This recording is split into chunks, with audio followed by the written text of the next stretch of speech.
American photographer and documentary filmmaker Robert Frank was born on November 9, 1924 in Zurich, Switzerland.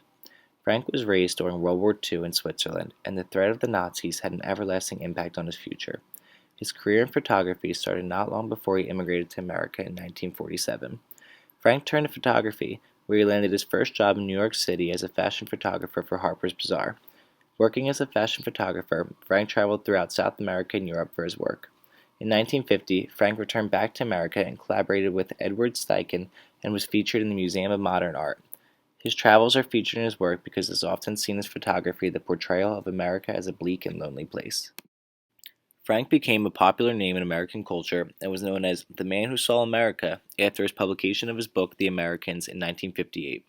Frank was funded and allowed to travel across the country and capture differences in culture across our nation, ranging from some of the most wealthy people in America to the poorest of the poor.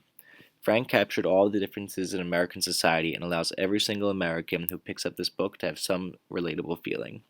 This book featured post-war America and was highly influential in serving as a platform in some political and social movements. One of Frank's favorite images is 4th of July. This image was taken in 1954 and is featured in his book, The Americans. Frank uses the two little girls under the flag for two purposes. One, to show the size of the flag, and two, to show how large American patriotism is. Frank uses this photo to compare and contrast American pride versus European pride. One of Robert Frank's most popular images taken is titled St. Francis Gas Station in City Hall, Los Angeles. Frank took this image in 1958 out front of the Los Angeles City Hall using one of his most popular techniques through a silver gelatin paper.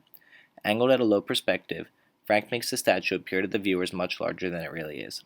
The angle of the cross to the sky makes the cross stand out in this photo and leaves it up to the interpretation of the viewer to wonder why the cross is being held up.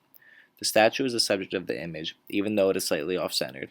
The backlighting of the sun does not allow the viewer to make out any detail of the statue, which is a technique that made this image so successful.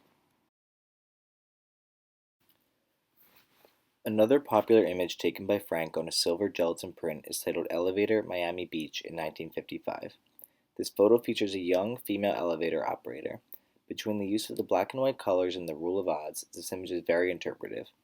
We cannot tell how or what the operator is feeling by the emotion seen on her face. The subject is presented in a way to allow the viewer to interpret her thoughts.